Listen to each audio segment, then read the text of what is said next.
Hello, Cassie. Hello, Caitlin. This is P&W Haunts and Homicides. Pacific Northwest. Yes. It's a special edition because we are recording this via Zoom. I wanted to get kind of some of the information out there about this case sooner than later, because I do think it's an interesting one. We'll reflect on it some more afterwards, but it's going to be a Patreon video as well. So, Hi. should we do a tarot for this one still? Yeah, let's do it. Yeah. You're going to have to do it on your end, though, Okay. unless you want to send me your vibes through the computer screen. Yeah. All right, let's see what we get here. All right. So we have the Ace of Pentacles in reverse. Ooh. I like that card. Yeah. Those shuffling noises weren't for nothing. I didn't hear any shuffling noises. Oh, you didn't? Okay, no. Great. Yeah, because I was definitely struggling over there. I didn't get the shuffle in frame because it's embarrassing. We've talked, tiny hands. We've talked about this. It's a thing. Okay, so I'm going from the modern tarot, the modern witch tarot. We don't have those interpretations always fully developed in the reverse.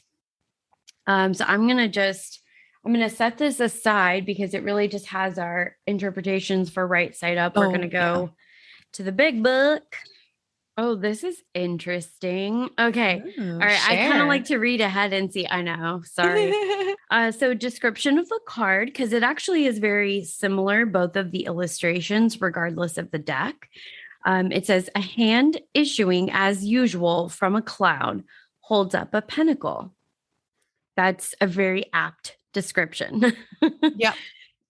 So in the reverse, this is the evil side of wealth, bad intelligence, also great riches. In any case, it shows prosperity, comfortable material conditions, but whether these are of advantage to the possessor will depend on whether the card is reversed or not. And that's so interesting because the card's in reverse. Interesting. Okay. I can't wait to hear. Yeah. I feel like we might, with this card in particular, we might have to look at some of the interpretation of it in right side up to kind of get an idea of both sides of it. And then we can sort of expand on that. I think it's interesting. I don't see a super direct connection to very many aspects of the case, but we'll see. This is also just fly by night. We are doing this not our usual way. We are not our usual selves. Yeah. No, we're not. Cassie flaps her wings. Metaphorical wings. She does not have actual wings. They're bat wings. Okay. Yeah. All right. So I just want to start the case off by saying I think there's enough cold, hard details and facts about some aspects of the case that with the right presentation, I hope we can kind of encourage people to think critically about the case as it develops. This is literally in the news right now. Oh, my goodness. Okay. Yeah. So I didn't want to be like a 1930s journalist, but I also think there's an opportunity for a larger conversation when it comes to how we consume media and specifically about true crime as a genre. I've examined what resources are available pretty thoroughly to give people the full picture as far as what's publicly available at this time. So I'm just going to get into the case. So here we go. We are off to the races, kids. All right. Oh my gosh, you guys. Cassie is miming like a maniac, and I love it. Because I know you guys can see me, so I don't want to just sit here and be like, yeah, like I usually am. Yeah. All right, here we go. Did you hear my sniffle? No, a little bit, but no. Yeah. Okay. 60-year-old father John Eisenman appeared in court Monday, November 1st. This is of 2021. Oh my goodness, 9 days ago. Yes. Yes. For reference, we are recording this just a little over a week following his initial court appearance. Wow. This was just days after his apprehension by law enforcement. He had been arrested on suspicion of killing his daughter's boyfriend. Oh, I thought you were gonna say his daughter at first, and I was like, Yeah. no, why? No. But I mean, still like, no, it's bad. but Don't get me wrong, but I'm yeah. just picturing like, the typical dad with like the shotgun holding and like, Right. don't mess with my daughter. Yeah. No, that's exactly what everybody's picturing at this point. So he is charged with first-degree murder and currently being held on a $1 million bond. That's a lot. It's quite a chunk of change. I think he's going to be probably on remand until we see this whole trial through. Just as a side note, I don't think I've dated anyone that was dickish enough for my dad to literally murder them. Though I may have felt a little bit differently for brief periods of time following some nasty breakups. Oh. Yes. But I digress. Call him out. Yeah. Well, we're gonna get my dad set up to be able to watch all of these videos and stuff. He'll think that's pretty funny. He might disagree. He hasn't killed any of my ex-boyfriends that I know of, but we'll have to interview your dad. Just make sure. Yeah. Interrogate him. All right. So the Spokane man reportedly killed his teen daughter's boyfriend in Airway Heights last year.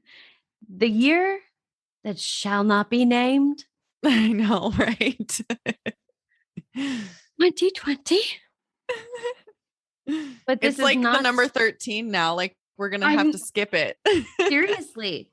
Well, and you can vouch for this because I'm sure you've heard me say it probably a multitude of times at this point, but I have taken to saying that 2020, and then I followed it up with 2021 as well, because why let a good thing die is the longest decade ever. Yeah. I literally feel like I've lived multiple entire lifetimes in these last 2 years. For so many reasons. I mean, some of them personal. It's not all. Same. I think everyone feels it at a certain level for sure. It's uncomfortable, but back to our case. This is not a simple case of a dad's disapproval going into overdrive, creepy people. Okay. This is not the shotgun from the front porch scenario. I mean, maybe, but no. So please be sitting, not driving, and have wine at the ready for this one. Okay. The murder was said to have taken place following John's rescue of his teenage daughter. He straight up Liam Neesoned her, sometimes also known as Neesoning. Depending on context. Is that on Urban Dictionary? If it's not already, I feel like, please, can someone submit that for me? You do me a solid.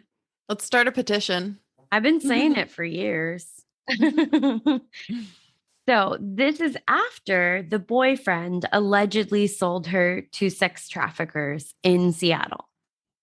So we are actually talking about a Taken type scenario. Oh my gosh. So is that a movie, Taken? I haven't seen it. Oh my God, Cassie, you don't understand the reference then. Wait, is that Liam Neeson? Yes. Oh, never mind. The one where, oh my God. Yeah, that's what the movie's called, Taken. Oh. I just thought it was called Liam Neeson Rescues His Daughter. Oh my God. Oh, wow. Oh my God. I have seen Taken and Taken 2, not You just Taken didn't 3. remember the name. That's Right. fair. That's We fair. talked about it the other day We too. did. Like, I know what I'm so stupid. It's okay. No, that's how you know that my references are genuine because I just keep reusing them. I do too. Oh, So, okay. And we're back. so the dad rescued the daughter from not from the boyfriend, from sex traffickers. Correct. Okay, I was thinking the boyfriend like did something to her and he rescued her from the boyfriend. Right. That's what you would think. You're like, okay, so the dad kills his daughter's boyfriend. I mean, the logical jump is like, oh, the boyfriend is like abusing her. Which, Yeah. I mean, if this is true, he obviously was, just in a very roundabout way. Yeah. He's responsible for what, is happening at that point, but he's not directly physically abusing her himself. So it's strange. And it gets so much fucking stranger. Okay. So, would you like to know what the reported measly sum she was sold for was? Yes. Do you have any guesses? If it's like less than $1 million, no, it doesn't make it okay. No, it's never okay. But man, I mean, this amount is insulting. Oh no. $1,500. Let's see. Is it If, less? if this was the Price is Right, you would lose. Oh my God. It was $1,000. I went over? Yeah, you went over. Wow, I know. $1,000. Yikes. I feel like Okay. that's the worst part. Well, ugh, you can't pick a worse part, a word. There's so much. There's so much. I literally could barely sleep last night because I just can't. Oh no. And then you're gonna give it to me and I'm not gonna be Yeah. able to sleep. Okay, cool. Yeah. No. Here's the thing is I had to do this for hours in Yeah. order to be able to put together the case notes.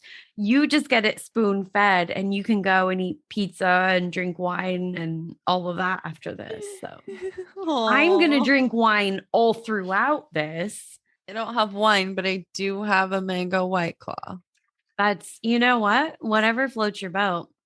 All right. So, as you can imagine, based on how the case has been reported so far, Eisenman's arrest prompted a social media campaign to free him and, well, more than one fundraiser to help him pay for legal fees. Wow. There was a campaign started on Give, Send, Go by Eisenman's stepdaughter, Ashley Cross. That campaign has raised well over the amount that they were hoping to obtain, just for at least his initial legal fees. So, Wow. yeah, I know. All of this has developed so extremely quickly. It's wild. Honestly, I thought if we wait another minute to talk about this case, it's just going to totally spiral out of control. It's so wild. There actually was an additional campaign that was released through GoFundMe because I don't know about you, but I've never fucking heard of Give, Send, Go. I haven't. Yeah. No. But the GoFundMe was actually taken down and the donated funds are supposed to be reimbursed. So just an update on that. Normally I wouldn't really get into that, but I feel like because this is happening, this is live. I thought I would share that just in case there was anyone listening that maybe had donated to the campaign, just a little update on that front. Yeah. You get your money back. Yeah. And who knows? I mean, we'll see. This is it could be an open and shut case, or this could drag out for a while, and they may need to take to collecting additional donations. So I was kind of surprised that they canceled the second campaign, but Wonder I why. don't know who started it. So maybe it was just an issue of it not being started by someone who's legitimately associated with the family. Hmm. I don't know. Yeah. All right. So this bizarre and startling local case came to light in October this year, again, 2021. That's when residents of East Everett Avenue noticed an abandoned vehicle on their street. Apparently, locals got into the vehicle for whatever reason. Don't worry, we plan to speculate wildly on that for a minute. Okay. Yeah, we're going to talk about it because I feel like that's weird and interesting. Notably, some items are reported to have been taken from the vehicle before police were called to the scene. They were called to the scene due to the foul odor emanating from the Honda Accord. Oh no. Yeah. It's not just like fast food, like leftover, is it? No, that doesn't really always smell that good. But when they say a foul odor in the newspapers, Mm. Ugh. so this is where I'm like, I got to this point and I'm reading about some of these details of about this vehicle, and I'm like, y'all are so dumb. Not a great plan to steal anything from a vehicle, but especially this one. So, seeing as it is now involved in a murder case, maybe, ugh, wow, wish you had a time machine? Oh. Yeah. So Well, someone broke into this vehicle and stole things? well, not exactly. Okay. So, as you can probably guess, these hapless thieves or amateur neighborhood watch members, whatever the case may be, it's unclear and it's really neither here nor there as far as like whether it was someone who was just trying to, steal from cars or whether it's people that are like concerned citizens. Honestly, I like who cares? You probably shouldn't have been doing it either way, but they did find a body inside when they happened to just go ahead and pop the trunk. Ooh. To their credit, the vehicle was apparently unlocked. Okay. So, I mean, I mean, at that point, can you really even call it like breaking and entering? I mean, yeah. I mean, it's still not theirs, right? Yeah. So, Yeah. I mean, that's true. A lot of states have laws, kind of a stand your ground type thing where, I mean, if somebody just walks into your door, that's not okay. Just because you didn't lock it doesn't mean it's yeah. free to enter. So, So they like smelled this car and still like decided to open the trunk? yeah. So they get into the interior of the vehicle, they smell the foul odor, and they're like, okay, let's pop the trunk. No. You Mhm. know exactly what's in the fucking trunk. Have you seen a movie? I, you know what though? I mean, I think it's got to be such an overwhelming and foul odor, as described. Um, but if you aren't familiar with it, maybe you think it's something else, and probably you're like in your head, you're trying to like, you really want to explain this away. You're trying to come up with any other explanation, but yeah, again, probably not the best call they've ever made. No. So, like I said, to their credit, the vehicle was apparently unlocked. It wasn't like they had broken a window to try to gain entry. So, again, they may have just been really overly eager to get the abandoned vehicle off their street, as opposed to, committing a petty theft or tampering with evidence. But here's the thing. I just feel like that had to be such an awkward call. They're like, "Does anyone have the non-emergency number? We gotta call this in." And just picture the lines ringing. Ding, ding. That's a terrible ringing sound effect. I don't even What know. was that ringing I sound? don't even know what that is. Yeah, I can't do a ring, I guess. Well, anyway, Ding. ring, ring. And the line gets picked up and you're like, yeah, so there's an abandoned vehicle on our street and Well, okay, so we got into it and it smelled real bad. It's actually pretty moldy up in here. So like maybe pop a Claritin before you come down. Okay, cool. Oh, Eh. also we found a body. Okay, bye. Oh my God. Yeah. One of the first officers on the scene said that the interior of the green Honda was in fact covered in mold. Oh, okay. I was wondering where the mold thing came from. Yeah, I didn't just make that up. So gross. Like fuzzy or just like black or It's hard to say. I don't it's really hard. There's certain little details like that I would have been curious about as well. It's this case is hot.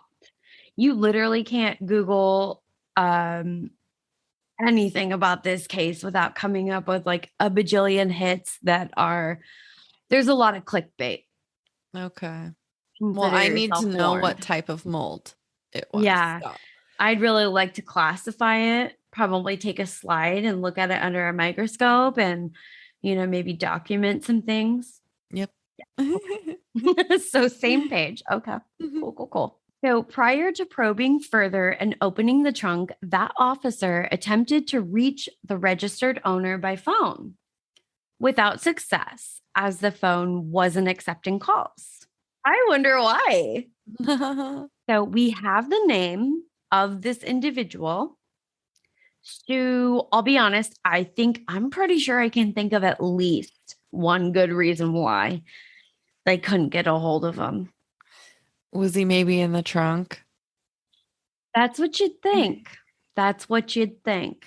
I'm so glad you said that. This is literally the case that just keeps giving. Was it not him in the trunk? Not the registered owner. What the fuck? I'm not kidding. This is the case that just keeps on giving. And Oh what my it gives gosh. you is these really bizarre M. Night style twists. I don't want this kind of giving. Yeah. Well, don't worry. We're going to get into all of the details I could find. Okay. So, reason number one, with some level of air quotes, according to court documents, John claimed that the car had been stolen a year ago when he first spoke to police.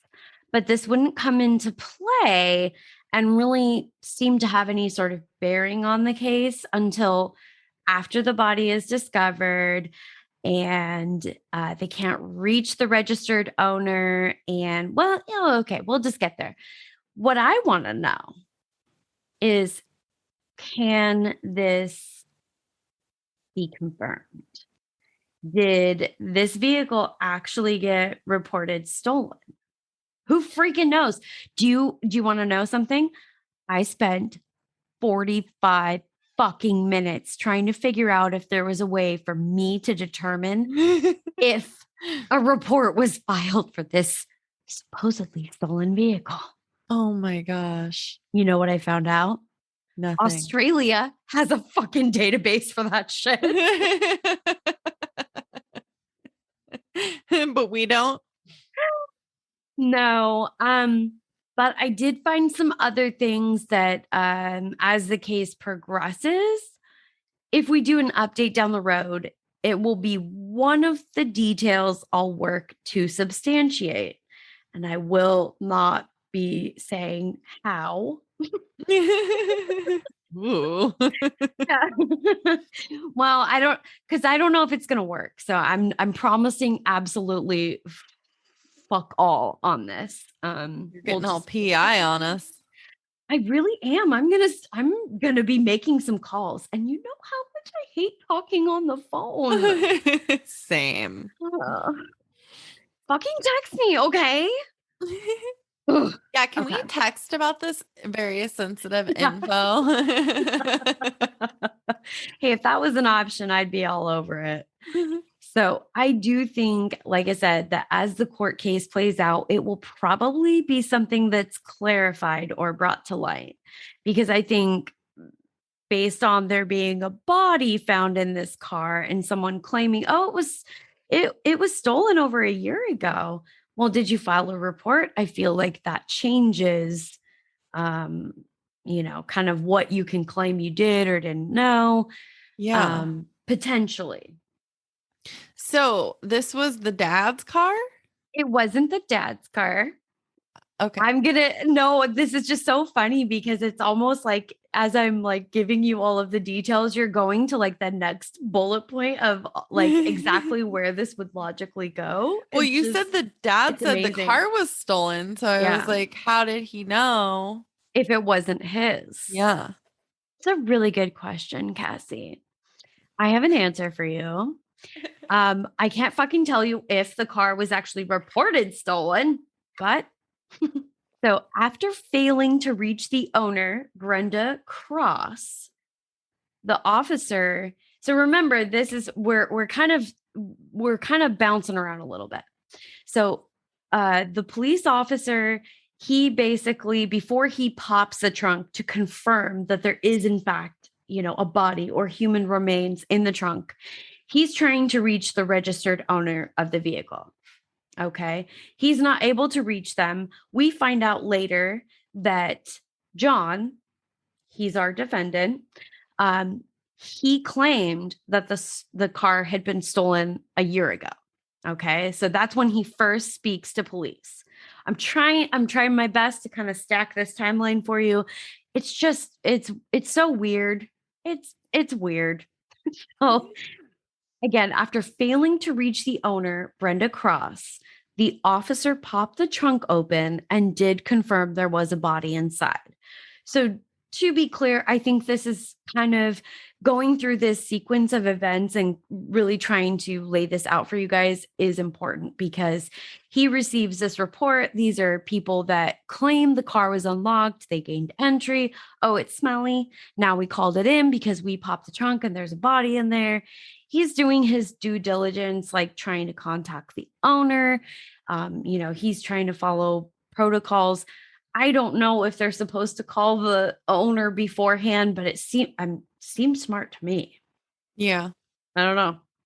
I watch a lot of Law and Order, and I felt like that's probably what Elliot Stabler would have done. So, I mean, if it's good enough for his amazing ass. Ooh. Ooh, spicy.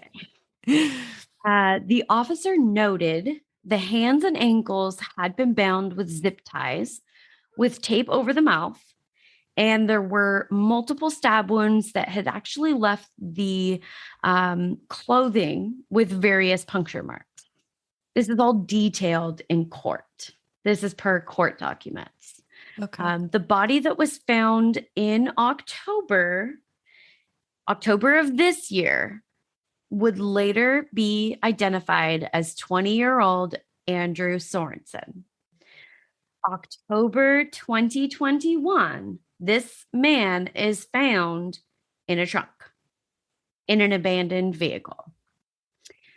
Though it's fairly clear that this was a homicide, the exact manner or cause of his death appears to be listed as pending. All that means is that even though, like I said, it's obviously a homicide, they haven't determined what particular wound was fatal. We're going to find out through some other facts of the case that there could be a number of wounds that he sustained that would have been fatal. Jesus. Before the police showed up at the home of Brenda Cross, because remember, she didn't answer her phone, police made another attempt to reach her. When the police arrived at her residence, John Eisenman, her fiance, answered the door. Of course, we already know that he's going to tell them the car had been long reported stolen. Okay. Okay. But I'm telling you, I feel like this is significant because when we say the car was reported stolen in October, we're talking about a full ass year ago, 2020. Yeah. This body is discovered October 2021. Okay. So it's almost like the body has been in there for that whole time. I don't know Maybe? how that's possible.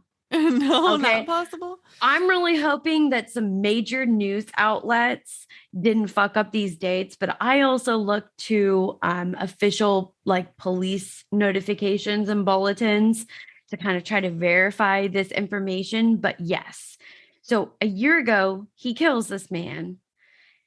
His body is dumped, and we're just now finding the body. I mean, I get it. We've all been staying home, but like, But it was just parked on the street, right? I don't know that we can substantiate exactly how long the vehicle was parked on that specific street. I feel like that's one of the areas where I've seen a date of sometime before Halloween of 2020, but it wasn't confirmed by the police. It wasn't confirmed in a multitude of sources. I just didn't feel comfortable saying on this specific date, this is when, we're able to determine that that's when the vehicle was left there with the body in the trunk. Ugh, okay. I'm sure some of this stuff will probably get ironed out in court, but at that point, it's kind of, we're going to be drilling down into other details of the case that are probably going to have a much bigger bearing on what the hell happens from here. So the police did end up speaking with Brenda a few days later, and that's when the plot really begins to thicken. Because, I mean, this wasn't bizarre enough, right? No, not at all so far. Not at all. I'm just waiting. Yeah. Just waiting for something interesting to happen in this guy. Come on. Yeah. But at this point, this lady might as well be like the news anchor, Brenda, because they're like, well, how do we get to talk to Brenda? We've got another promo roll that we are really excited to share today. You, dear listener, are walking through a graveyard. The sound of distant thunder, wind, and rain blankets the moonlit tombstones. And just for a moment you hear something. Voices coming from the rows of the dead. You try to focus on what they're saying, but then from the bushes, a ghost? An alien? A fully grown man in a kid's monster truck t-shirt? No, something scarier. It's Haunts, Graves, and Omens, a podcast about all things spooky and occult. From true crime to ghosts, aliens, and cryptids. Hosted by Fred and Taylor, Haunts, Graves, and Omens is sure to bring you a devilishly good time, as well as a lot of swearing. Find us on Spotify, Apple Podcasts, and Buzzsprout. Happy hunting, you ghosts and ghouls. You guys, we're back. Hi. So the story goes that the couple's daughter had been taken by her boyfriend to Seattle, where she was given over to sex traffickers. Want to guess who the boyfriend was? I don't know. Yeah, I mean, the writing is on the wall, of course, in big, bold letters. It's not like we were trying to hide it, but of course, it was Andrew Sorensen, the body that was identified from the trunk. Okay. So that's her car. Yes. Okay. So, yeah. And we'll try to keep reinforcing these linkages between the various people in this case so that hopefully it makes sense as you're listening. Cross then stated that her fiance, John Eisenman, that's our defendant, drove to Seattle that month to rescue their daughter. Neesoning. Eisenman reportedly then abducted Andrew Sorensen, viciously attacked him, bludgeoning his head with a cinder block and stabbing him repeatedly. Okay, overkill. Yeah. So this is where I say, when the cause of death is shown as pending, it's not to say that they're not going to confirm that this is a homicide, because I think it's pretty clear since a man has been charged with the homicide. But what we don't know is truly, I would say, its manner of death is probably the best descriptor there, because we don't know, did he die of blunt force trauma to the head from that cinder block? Did he die of blood loss from the multiple stab wounds? awful because probably, I mean, any one of those could have done him in. It's really sad. So that's according to the details of John's confession. So these are things that he has said that he did. So John has said, yeah, I picked up a cinder block. I bludgeoned him with that. And then I just kind of like went real stabby for a minute. And so, yeah, that's pretty much what happened. Oh, gosh. Does that wrap it up nice and neat for you guys? I can't even imagine like what was going through his mind too. He was probably just seeing like red rage. Yeah. So the interesting thing is he is reported to have told a neighbor this same story, which resulted in a tip to the police, which, of course, then it leads to his eventual arrest. A third party that is believed to have been unaware of the crime then abandoned the vehicle with Andrew Sorensen's body inside. So that's why I say I feel like some of the details about how and when the vehicle appeared on this particular street, I feel like some of that is a little bit fuzzier, but it sounds like, probably within 24 hours of the murder having taken place, he basically says, hey, can you take this car and just go ahead and leave it up there on, just wherever. I don't know if he gave them a specific location or not. It's more of those details that the devil is in the details. Yeah. If somebody tells you to just go and dump a car and they're like, I don't care where you put this, you are dumping a car. If somebody asks, hey, can you help me by dropping off my car? You should be dropping it off at a dealership, ideally. But yeah, I don't know. There's a lot of people that are really probably unintentional victims of some bad acts here. So now it should be noted again, I've probably already said it 100 times, but this is an active court case. So we want to try to be fair about how we're presenting the details.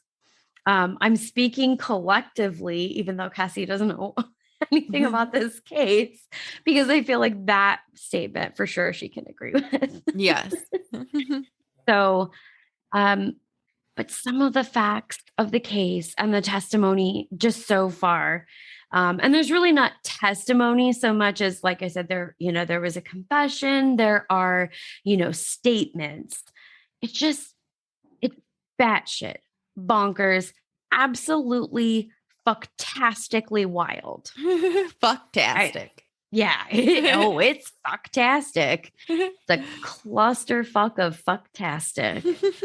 What I'm driving at here, though, is that it would be irresponsible not to share some information that I feel like is really, I know it's not being widely reported. And I feel like, if anything, people are going out of their way to share the sensational aspects of this case that we've already talked about.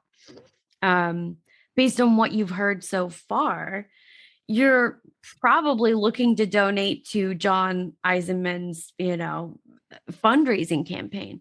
And hopefully you didn't do that already. Because maybe just hold on a sec. Yeah, just hold off. Wait just 1 sec for all of the info. Yeah, just 1 sec. Andrew Sorensen did not have any significant criminal history as an adult. At the time of his death, Andrew was just 19 years old. He was born with cerebral palsy and autism. Holy shit, what? As a child, he had lived with a foster family. And I just wanted to share, not having a criminal history doesn't necessarily mean that you can't do something, an isolated act that's criminal. He's obviously very young. So when I say he didn't have significant criminal history as an adult, he's only 19. So he's barely been an adult for 12 seconds. But I think it's important to share, some of the other information that I found. Like I said, Andrew had lived with a foster family growing up, and that family has been struggling to grieve during the onslaught of media attention and has said that some of the claims, and I'm going to quote here, claims made by his confessed killer have been very hurtful, obviously only adding to their grief.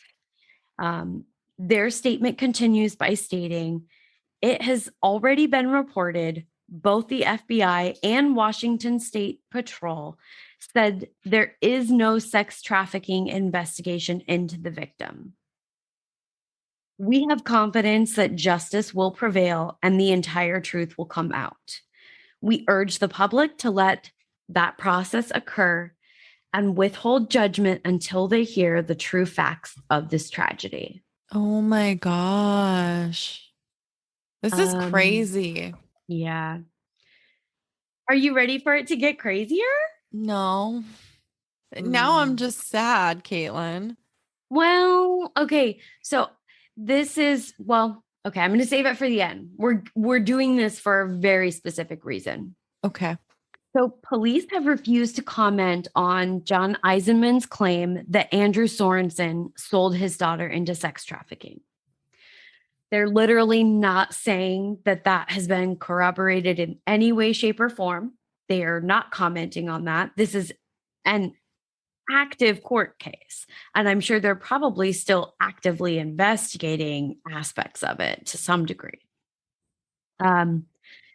So far, no evidence has been made available to the public regarding that allegation. So we don't have any evidence, no corroboration that that is fact, other than other family members' testimony, statements, whatever you want to call it.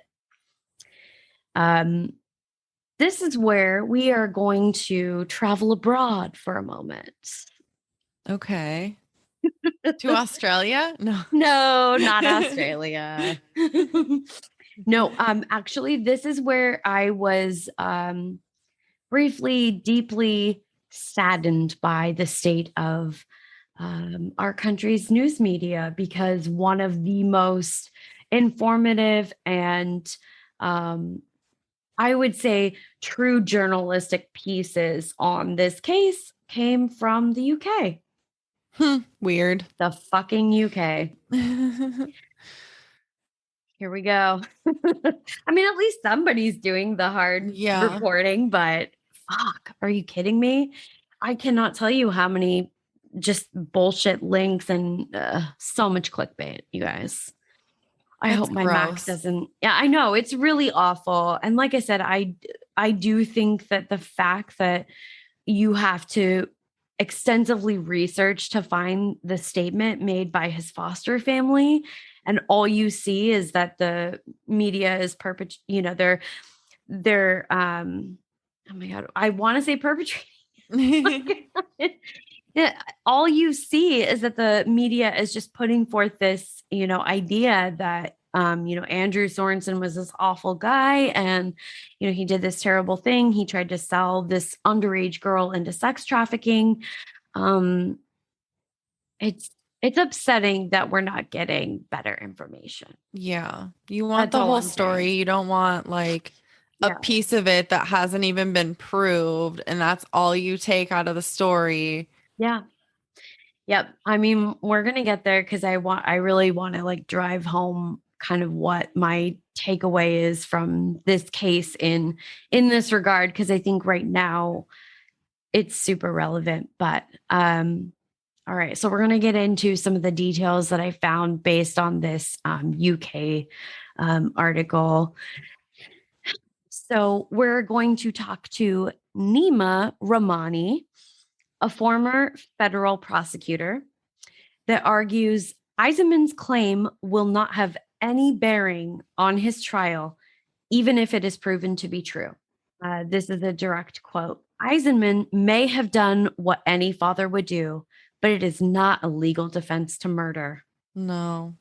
Nima is the president of West Coast Trial Lawyers, but he is not affiliated with the case. So I want to be upfront about that. But I think probably a pretty legitimate resource in terms of what the case law says about these things.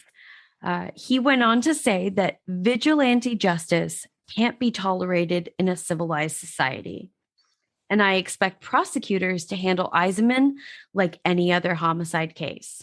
It is his firm belief that law enforcement will investigate the sex trafficking allegations. So again, I think that very much could be an aspect of the investigation that's ongoing, but it will not affect the outcome of the trial because, and I quote Nima, my good friend Nima, the reason why Eisenman killed Sorensen simply doesn't matter for the purposes of innocence or guilt. Yeah. Honestly, in this case, it seems that legally speaking, jury nullification is the best that Eisenman can hope for as a defendant. So what that means is that it would require the jurors to acquit John's charge, even though the law is said to be very clear that Sorensen's acts do not justify murder. That they would have to really, in a sense, willfully and actively disregard what would be explained to them in jury instructions. Yeah.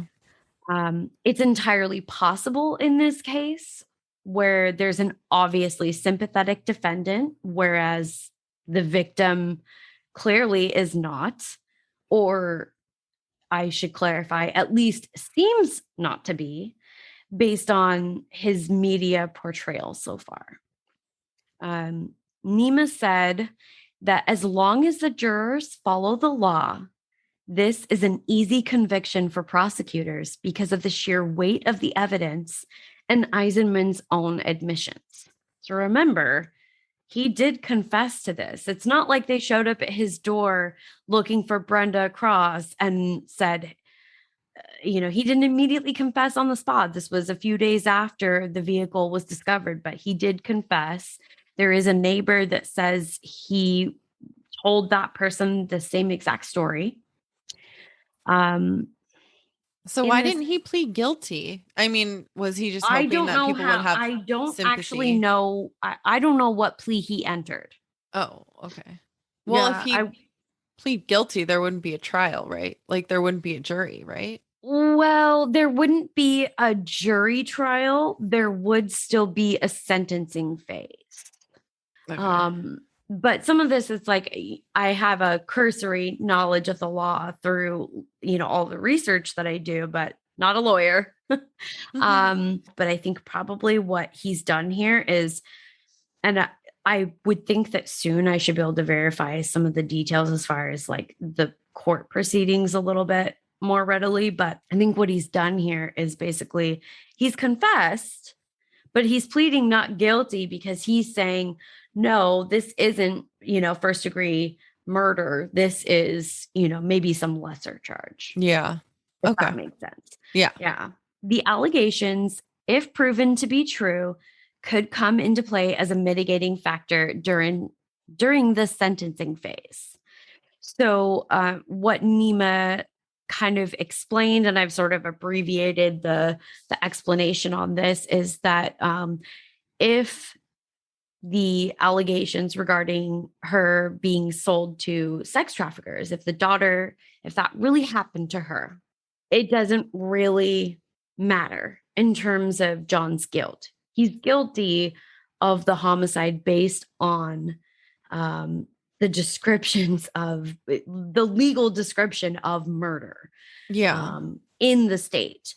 But it would be important when they get to the sentencing phase that would be considered.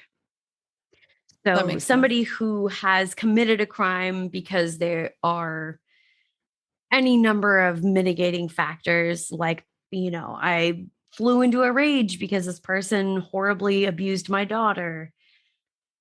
Again, guilty, but you may get a lesser sentence. So, yeah. Nima concluded by stating, I expect a judge to sentence Eisenman to a much lower sentence than other murderers if the sex trafficking is confirmed because of the arguably noble reasons for Eisenman's conduct. So again, he's just saying it's not that he's going to, go home the next day. This is just a matter of if they're able to confirm, corroborate, whatever, the alleged sex trafficking, which I hate saying that. Yeah, I don't love that, but you don't want to not believe someone about that kind of thing, but it's like you kind of need to just not justify a murder, but right. Well, in a legal sense, we very much have to confirm.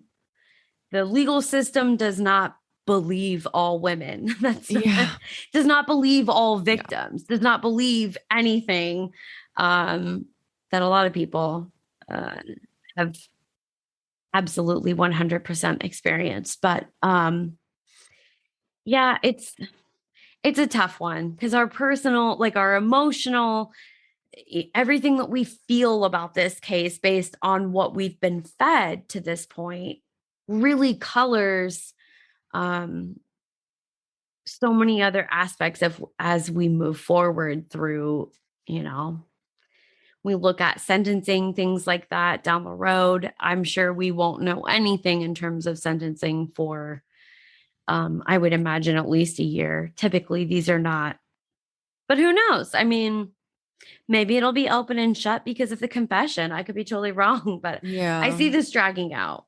I just hope more comes out about the victim. That I want to know. Yeah. That if it's true, it's horrible. It's egregious. It's awful. But I do think that, that's such a hot button thing that to say that, people are automatically, well, why would you lie about that? Yeah. Well, maybe if you killed this man, you would lie about that. Yeah. So it's feeding on everyone's fears. That is such a big fear that everyone has now. It absolutely is. Yeah. It's a tough one. I just felt like, I'll be honest, we had the Gabby Petito case recently.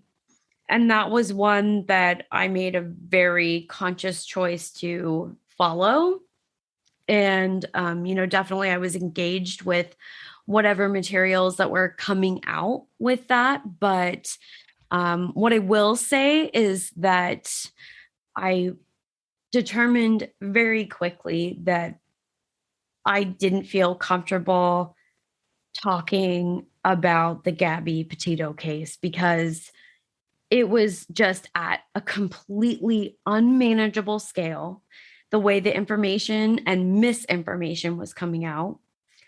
And now, honestly, I feel like it's a tough one because I do feel like none of us are going to get that satisfying ending because, both Gabby and Brian are confirmed deceased.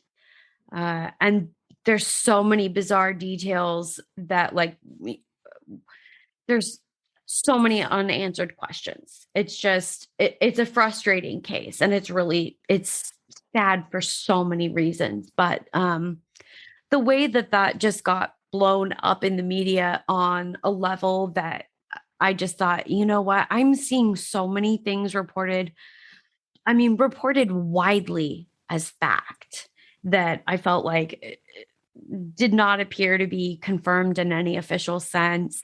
And I feel like now seeing that with this case, I kind of felt like, okay. Yeah. We're going to talk about it because I feel like, I alluded to that it's irresponsible for us to not do our due diligence and try to look into these cases and really give you, I feel like, the full picture and give you it's not just about a compelling story. This is someone's life. It's multiple someone's lives. Yeah. I don't know. I hate to be preachy, but I just feel like, some of these things, especially when it's an active case like this, it's like, you guys, the shit that we say, it matters. You're talking about someone who lost their life, and it's irresponsible. It's rude as all fuck to be, just reporting whatever is going to get the most clicks. Yeah, for real. And then if you think about it, like, I guess your first reaction reading the headline or whatever. That's natural. Yeah. You're like, fuck yeah, this guy took justice into his own hands. This is great. Yeah. I would do the same. But then if you think about it, do you really want everyone running around killing people? Right. Right. This is why we have trials and juries. Right. Here's the thing, is killing everyone. That is a natural response. That is a part of your, like, very, I would say, like, I would argue, like, prehistoric man. That's like lizard brain type shit. That is supposed to be your response, I think. Right. But as we've evolved, as a species, it's debatable, but some of us, we have learned, and we can process information, and we can make informed decisions, and we can, make a decision that's based on something other than that raw emotion and that, like, initial reaction. Like, think about how many people you've met and your first impression of them was shit, and then you end up really liking them. Yeah. Caitlin. No, I'm just kidding. Totally kidding.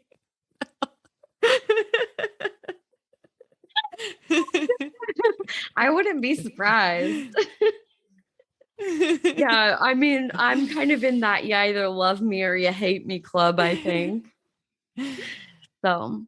Yeah, but it's like nowadays we just read something and we'll read one article and we'll be like, share. Oh my gosh, I have to share this. And then you don't, like, take a chance to think about it and think about all of the details before you're sharing it. And then the next person does the same. And then it goes crazy. Yeah. I want to wrap up by saying, all of that being said, a young man is dead. And John Eisenman faces a maximum sentence of life in prison without parole if convicted. His next court date has not been set. And this is probably one of the wildest cases we've covered so far. I would say in terms of the truly bizarre details, but also just because I felt more like a old-timey girl reporter than I did a podcaster putting this together. But the development of this story and the trial is going to be very interesting. And I'm definitely going to be watching for updates. I'm really curious about what everybody thinks about this case. Definitely, I'd love to look into some more local cases like this, but maybe some that don't get better coverage in the UK than at home. For real. Oh my God. I feel like that just really speaks to the fact that this case is so sensationalized. And to be honest, the only balance that I got in terms of what was reported, other than what I could see factually backed up in police official documents, it's bad. It's local newspapers. It's where they hire, like, I don't know, maybe it's a journalism student or something. And they've got like a summer internship that's been extended, or it's like these hot to trot, big name UK papers. Everything else. And I want you to think about this, because I saw some really major news outlets in Oregon and in Washington that a lot of us assume they're a trusted source, that they did not bother. They did not spend any time trying to give you anything close to a balanced approach on this. Oh, no. There's no mention of the fact that the sex trafficking angle hasn't been corroborated. There's no mention of the fact, anything about Andrew. Nothing. Andrew who? He's the boyfriend.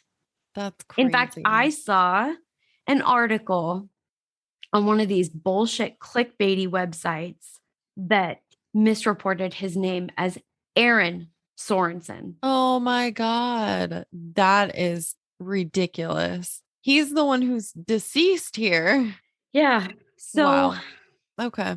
That's where we're at in terms of it's the media. I feel like there's a lot of really problematic stuff out there in terms of true crime. And I went so hard on this case, and it's really, really early, but I want you guys to know, don't ever fucking expect this again, because I'm not going to be one of those people that just puts that bullshit out there. But if it's something like this though, where you did good and saying like, hey, we need to slow down and like actually think about this real quick before we judge. Yeah, I know. Yeah, we talked about this case, Chris and I, and it's like, I read the article that I sent you, and then now after, talking to you about the case, I can't believe I didn't hear any of this other stuff. Yeah. So it's really, really scary to me that you were saying there's big newspapers reporting about this that you should be able to trust and that should be reliable, that are not. And it's being broadcast on television as well. These are like major news networks, like television news networks as well. So that, I mean, if you are someone who's in town on business, you're probably not picking up a local paper, but you might flip on and watch, the cable news network, whatever's local while you're staying in your hotel. So that's even scarier. Yeah. Sorry, guys. This is a really depressing episode. Yeah. Can we talk about the tarot? Fuck, yeah, let's do that. I forgot we even did that. Let's do the tarot. I'm going straight to the big book because that has our interpretation in the reverse. It says the evil side of wealth, bad intelligence, also great riches. In any case, it shows prosperity, comfortable material conditions, but whether these are of advantage to the possessor will depend on whether the card is reversed or not. And I got to tell you, based on what the description is, the divinatory meanings of the card in the upright position, y'all, it's not an advantage when it's in the reverse. Wow. Did our tarot poll just literally call out capitalism? Maybe. Fuck me. I was like, okay, I see some like little parallels or, some connections. The evil side of wealth, bad intelligence. Yeah. Bad intelligence. I'm just going to keep repeating it until I feel like I get the full weight of it. Oh my gosh. I feel like it's interesting because I feel like it almost has more to do with like the media side of the case. That's what it sounds like. Yeah. Because I thought initially the evil side of wealth, because if it's true that he really sold, his girlfriend to sex traffickers, I'm like, oh, the evil side of wealth. Yeah. You get your money by bad deeds and it's cursed, but I think this is meant for someone else. All the other stuff that's with it sounds like, because how much money are they making off of reporting on this stuff? I cannot believe that, because I was like, oh, I don't know. I feel like maybe I wasn't focused enough. Maybe I need to sage or, cleanse my deck. I should cleanse, not sage. I'm not going to light the deck on fire, guys. Don't worry. As you know, I'm not allowed to have fire when I'm unsupervised. So, but yeah, I think it didn't really hit me until we got into this case full bore, how much this really, I mean, it resonates for me. Yeah. That's like right on your topic. That's wild. We're speechless. I know, I literally am. Yeah. I mean, the right side up, the divinatory meanings, it says perfect contentment, felicity, ecstasy, also speedy intelligence, and gold. I don't think that has any bearing on the No. thing. But the reverse, wow, fuck me if that's crazy. Feel relevant. Ooh. Honestly, we've been dragging these people down so hard for so long with this really crappy, miserable case. I love you guys. I swear. I do this because I love you. Mm-hmm, sure. She loves to torture us. Poor creepy people. Well, what are you going to do? I guess have a creepy ass day. See you next Tuesday. So, for all of you that are listening, if you have any true crime or paranormal stories that you want us to share, maybe with the whole Pacific Northwest. Yes, we would love to read them on the pod. Yes, we will read them out loud. Not just in our heads. Yes. They don't have to be from the Pacific Northwest if you would like to share. Email us at pnwhauntsandhomicides@gmail.com. It's all spelled out, no special characters. Super duper easy peasy. Follow us on Instagram and Facebook. Same thing as the email at pnwhauntsandhomicides, all spelled out, no special characters. Please also rate and review us on whatever platform you're listening to, and check out our stories on social media because our meme game is hot. Agreed. And if you agree, like Caitlin, you can also find us on Patreon and support the show. Bitchin'.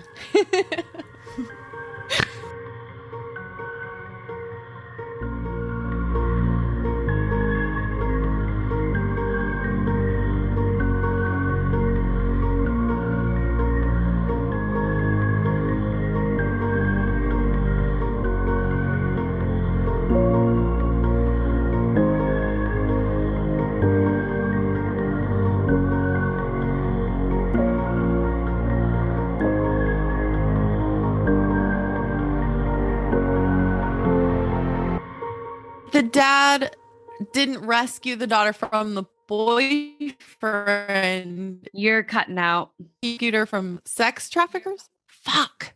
Say it again. Oh, fuck, you're frozen. I was saying something so profound. I know. Am I frozen or you're frozen? Let it go. Are you there? Go. Am I here? You're back now, yeah. I was singing to you. I was serenading you, really, because you were frozen as fuck.